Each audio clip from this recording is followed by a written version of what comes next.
Satu hal yang sebenarnya ingin aku sampaikan ke kawan-kawan yang hampir di channel ini, bahwa setelah aku selesai proses belajar sastra Indonesia, bukan suatu kebanggaan kemudian yang aku dapatkan, tapi kecewa bahwa ternyata banyak sekali sarjana sastra Indonesia yang tidak becus mengubah dunia sastra, baik secara politik maupun proses kreatif dan juga karya. Tapi aku nggak akan bicara itu, aku nggak akan bicarakan kecewaanku. Tapi pada episode pertama ini, perdana ini, aku coba mengajak kawan-kawan untuk tidak lagi sebenarnya berpikir klasik ketika menulis puisi. Ya, karena aku sehari-hari menulis puisi dan terus-menerus belajar menulis puisi dari beberapa orang. Makanya di non poetik pada hari ini aku akan membahas sebenarnya bukan sisi puitismu yang menjadi penilaian atau penilaian sosial atau individu bahwa kau layak disebut sebagai seorang penyair. Nah, kenapa pertanyaannya?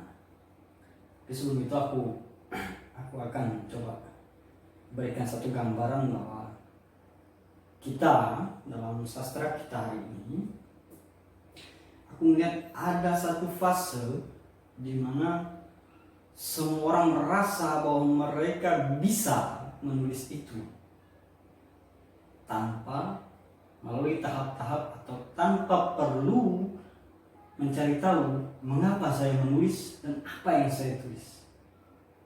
Aku banyak mendapati hal seperti itu. Nggak tahu dengan kalian ya. Maka dari itu aku akan coba membahas salah satu unsur yang menjadi tonggak orang-orang menulis puisi, yaitu puitik. Tapi dari judul diskusi ini namanya non poetik.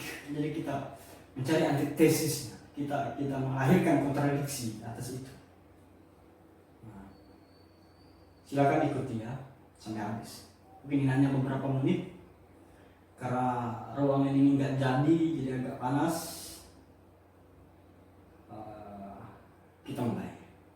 Aku akan mulai dari satu puisinya yang menarik bagiku ya, sebagai orang yang juga menulis itu. Ketika kau tahu bahwa aku telah mati, jangan sebut namaku.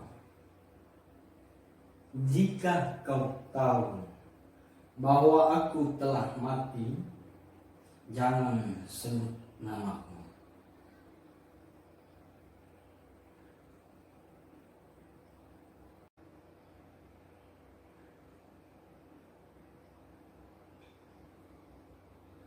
Satu larik ini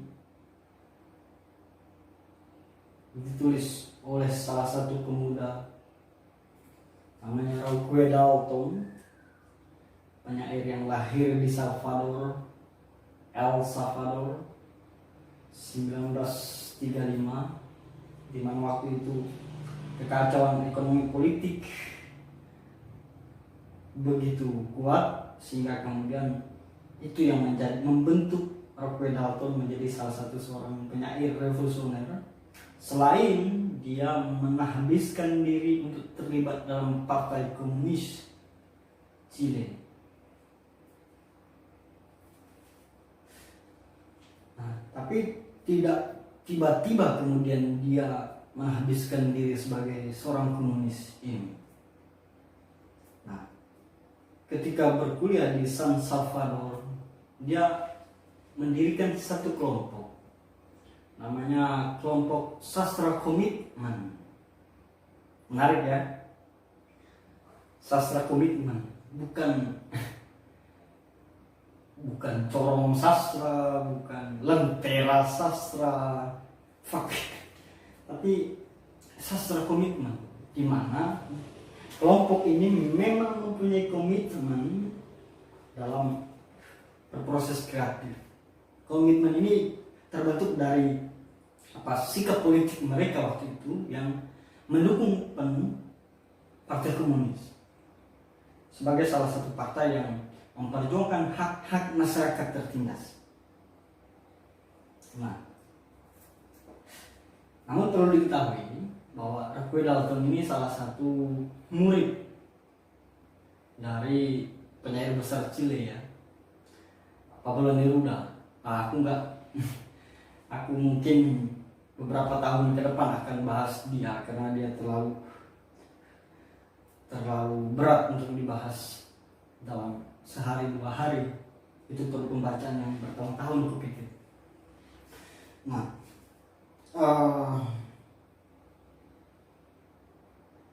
Puncak dari masa mudanya Roque Dalton ini pada tahun 1961 ketika puisi-puisinya banyak dimuat di majalah underground di El Salvador. Jadi kalau bisa disebut dia sebagai bagian dari kita, maka dia adalah Hairil-nya Indonesia, kira-kira begitu. Tapi perlu kajian teoritis dan kritis ya untuk bilang seperti itu, karena Roque Dalton dia terlibat langsung dalam gerakan Partai Komunis waktu itu.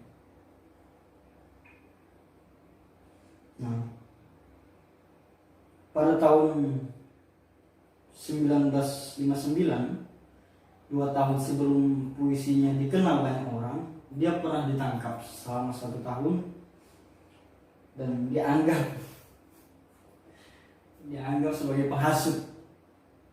Jadi aku melihat memang agak mirip dengan kejadian di kita ya, sehari-hari di kita itu, dimana kritis itu dianggap berbahaya. Maka kritis sama dengan dilarang. Sama aja kejadian itu. Jadi si Roque Dalton ini ketika dia buat kelompok sastra komitmen itu di Universitas San Salvador, dia menghasut mahasiswa untuk kemudian terlibat langsung dalam aksi nyata, tapi bukan aksi onani dan yang lain. Hingga kemudian larik yang kubacakan tadi muncul. Aku akan bacakan sekali lagi. Ketika kau tahu bahwa aku telah mati, jangan sebut namaku. Dari satu larik ini, persepsiku adalah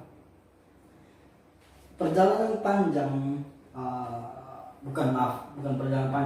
perjalanan agak panjang Roque Dalton selama dia berproses.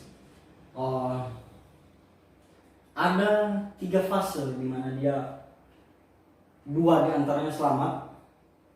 Jadi selama dia bergerak menulis puisi dan beraktif dalam pergerakan dan menjadi seorang revolusioner, El Salvador menganggap bahwa dia salah satu penyair yang berbahaya, seniman yang berbahaya waktu itu. Sehingga kemudian dia beberapa kali diasingkan. Pertama di Meksiko, kemudian di Chile, kemudian dia di Chile. Dan 2 fase ini, kenapa aku sebut beruntung, karena hukuman yang dia terima itu waktu itu hukuman mati atau hukuman gantung. Tapi aku nggak dapat terasi kenapa kemudian dia lolos waktu itu. Aku pikir memang ada campur tangan partai waktu itu. Tidak mungkin dia, karena keberuntungan itu bukan dari Tuhan. Kira-kira begitu kan?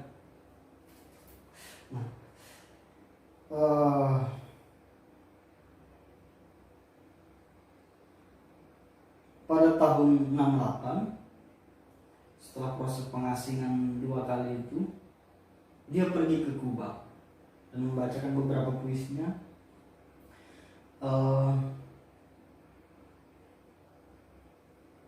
Kemudian setelah itu dia kembali kembali ke Meksiko dan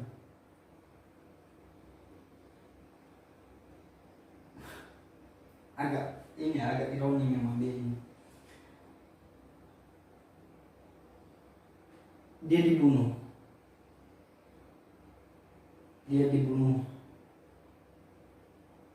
sehingga kemudian salah seorang sebelum dia dibunuh itu dia menemui salah satu penyair yang juga menjadi kawan dia dalam proses kreatifnya, itu Julio Cortázar.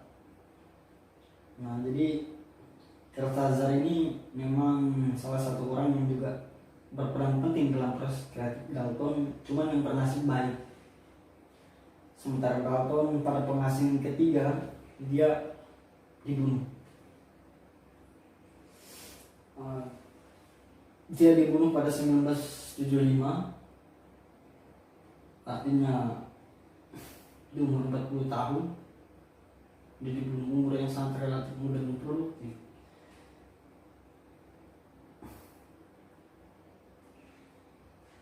Nah, dari Dalton ini kemudian aku melihat sebenarnya bahwa sisi puitik itu bukan kembali ke perdebatan klasik ya, antara Aristoteles, antara Hammer dengan Degas, ada orang-orang itulah, orang nggak jelas pada zamannya. Tapi bagaimana sebenarnya seseorang itu, seperti kukatakan di awal, penyair ini dia paham bagaimana menjalankan fungsinya sebagai penyair di lingkungan sosial masyarakat dan terlibat dalam aksi politik. Nah, tapi begini, jangan sampai kemudian menganggap bahwa penyair yang tidak berorganisasi segala macam itu sebagai penyair yang tidak revolusioner. Nah, ini agak satu arah, agak sewenang-wenang juga kalau kita menghakimi demikian. Tapi maksudku, argumentasiku adalah kamu dikatakan revolusioner itu bukan karena kau terlibat langsung atau kau menjadi bagian dari gerakan itu, tapi kau sepaham dan terlibat langsung dengan mengorganisir dirimu sendiri dan orang terdekatmu. Begitu. Itu yang harus dibedakan. Nah, yang terjadi di Indonesia adalah ketika kamu tidak masuk gerakan atau kamu tidak terlibat dalam gerakan, maka kamu dikatakan sebagai non-revolusioner atau kontra-revolusioner. Itu bagiku kejahatannya secara simbolik, kejahatan verbal itu. Itu harus diselesaikan dulu di kepalanya itu. Nah, kembali ke puitik. Dari Dalton, dia mengajarkan bahwa sebenarnya puitik itu dia sudah tertanam, terembrio di pengalaman kita itu, bukan di bahasa atau teks yang kita gunakan untuk menulis puisi, tetapi pengalaman historisme. Agak berbeda kan ketika kita menganggap bahwa bulan di langit dan anjing mabuk di bawahnya itu sebagai salah satu larik puisi yang puitik atau liris atau segala macam itu. Kenapa kemudian ketika kita bicara cuma ada satu musim di Papua, yaitu musim hujan peluru dari tentara, itu dianggap sesuatu yang konfrontatif, sesuatu yang dianggap tabu, dilarang, makar dan segala macam. Kenapa itu bukan? Tapi sebenarnya itu bagiku di situ unsur puitiknya, bahwa ketika keadaan itu sudah tidak bisa lagi bicara bahwa dia kacau, maka kaulah yang bicara, maka kitalah yang bicara melalui teks dan bahasa sebagai media. Nah, oleh para penyair kaleng rombeng, bagiku kaleng rombeng, karena sudah ada lagi